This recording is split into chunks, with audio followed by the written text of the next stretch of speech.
What's up, Knicks fans? Welcome to another edition of Knicks Latest, fresh off a New York Knicks 113-111 victory over the Dallas Mavericks, a game that, let's just be honest with each other, was a very disappointing game from our New York Knicks. There's no way to sugarcoat it here. You know, in this channel, we have given this team grace. We have, I would say let them off the hook for a couple of losses early on because it is a new system. It is a new coach. There are some new players. You are doing things a little differently. There have been injuries. So when you lose games early in the season, you could understand. You can get why. But a game like this, I mean, you can just tell by my tone. I'm talking as if the Knicks lost. They didn't lose the game. They won the game 113-111. But I don't think there was a single Knicks fan out there who was happy with the performance that the Knicks put on yesterday night in Dallas. Just a very disappointing win, which, again, I know it sounds weird to say. You take wins how you get them in the NBA. You don't apologize for them. And then when we look back at the season, if the Knicks have 50 wins, we're not going to say, oh, remember that one win in Dallas? We don't deserve that. We're not going to do that. However, I do think that this game might have humbled us as Knicks fans, might have humbled the Knicks in general, because they did not look like contenders today. This was a team, a Dallas Mavericks team that's missing Anthony Davis, Dante Exum, Kyrie Irving, and Cooper Flagg, a team that cannot generate much offense without those guys, one of the worst teams in the league, flat out period, with these players missing. I understand it's a road game, but to almost lose a game like this, to be outplayed for a lot of the game, was very disheartening. To see the New York Knicks struggle on the defensive end to stop the likes of D'Angelo Russell, who, yes, he's a solid NBA player, but he's not somebody who should be taking over games. To not be able to contain, an offense with honestly no A or even B plus NBA player was just very humbling and disheartening as a Knicks fan. Jalen Brunson comes back. You have your captain. You are missing OG Anunoby, who is your defensive anchor. But for the most part, you're healthy. Mitch is playing. Josh is playing. You have your bench. Deuce is back. There was no reason for this game to be close. And I hate to say that because, again, wins are hard to come by in the NBA. It's not like, these guys aren't professionals on the other side of the basketball. They are. But this was a game where I expected the Knicks to show, hey, we are contenders. We're on a different level than you. And it is what it is. And that's just not what they showed today. Now, you give some grace to Jalen Brunson because he is coming back from an ankle injury. He had a fantastic third quarter, though, that pretty much kept them in the game. They separated themselves a little bit from Dallas. So shout out to Jalen there. Landry Shamet with a huge fourth quarter, huge shots down the stretch, the game-winning three. He forced the offensive foul at the end of the game.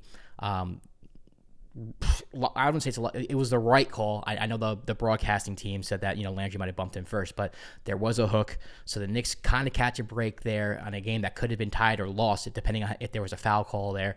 But Landry Shamet coming up huge. Deuce hitting huge threes in the fourth as well. There were clutch moments, and there were good things that we could talk about that were good. But to me, this was a game where if you're just using the eye test, you don't watch this game and think, oh, that's a team that can win the NBA championship. And I think, as a Knicks fan going into this season, it is not too deep into the season, but it's far enough where you're going against a team like Dallas that you should handle pretty easily. It's very disappointing. Now, looking at some numbers here, I'm going to point out some anomalies, right?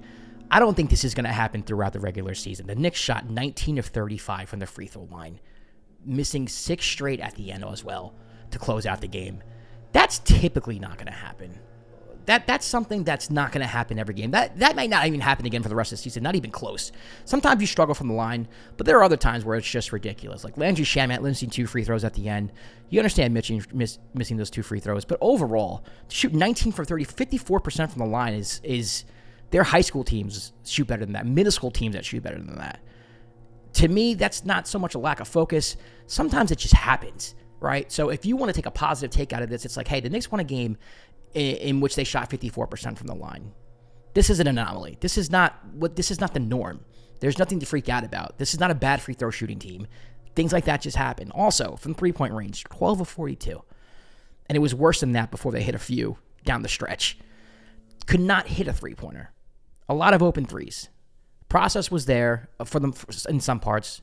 They didn't really put Dallas in a blender like they've been putting teams in all year. But, again, for a team that's going to take as many three-pointers, we talked about this a lot, shot variance, right? You're going to hit a lot of threes some games, and there's going to be some games where you don't hit threes. And it just so happened that this was a game where they didn't hit a lot of threes. Cat was awful from three. Mikal didn't hit his first three until the fourth quarter. Deuce didn't get hot until the fourth as well. So when you struggle from three and from the free throw line and in those effects and you still win the game, that's a positive. And that's something I think that I'm going to take away from this game, where it's like I can talk about Cat and how disappointing he was from three. I could talk about Mikal not really going to the end. I could talk about a lot of different things. The defense really not, setting the tone in this game. But they won a game on the road where they shot poorly from 3-point range and they couldn't hit a free throw. If that's the positive you don't take away, fine. So be it. They won their first road game. Maybe they need to get that off their back, and from now on they can breathe and go forward on the road. Because I wasn't worried about this team on the road. They played well on the road. For the past few years, it's generally the same team. I'm not worried about that. But it was a very concerning victory if you're a New York Knicks fan. You got to move on quickly, though. You can't harp on this. A win is a win. OG Anunoby's out, so a lot of the defensive stuff, I'm not saying it would be fixed, but what I am saying is that it would look a lot better if OG Anunoby was out there. They play Orlando on Saturday. This is a team that they lost to at the Garden, a team that ended their win streak. So there's going to be a lot of motivation there. You get 2 days rest. Jalen can rest that ankle. You go on, you move on, you play a good team. And if you beat a good Orlando team on the road, then we could all forget about what happened here in Dallas, right? We're not going to look back at this game and be like, oh, well, we should have saw the signs. No. We'd be like, okay, that was just an anomaly. They went into Orlando. They beat Paolo. I don't know if Paolo's playing, but they beat Franz. They beat a team that beat them in the Garden. All's well with the Knicks. We're fine. Sometimes things happen in the NBA. So that's what I'm looking forward to. But for the most part, just a very, very disappointing win, 113-111. Make sure you subscribe to the channel. We're going to be talking Knicks basketball all year. I want to know what you think about this game. Are you as disappointed as I am with this result? Now, of course, they won. All right, I'm not looking for anyone to jump out the window panicking about this not being a championship team. Did they look like a championship team last night? No, they didn't at all. And I'm not going to sit here and pretend like they did. But I want to know what you would do to fix this team. What trades would you make? What free agents out there that you might want to hop on? Is there anyone on the bench that you think should be getting more playing time? Are we overreacting as a fan base when it comes to this team? Let me know in the comment section below. Like the video, hit subscribe, all that good stuff. I'll see you tomorrow for another episode of Knicks Latest. Peace.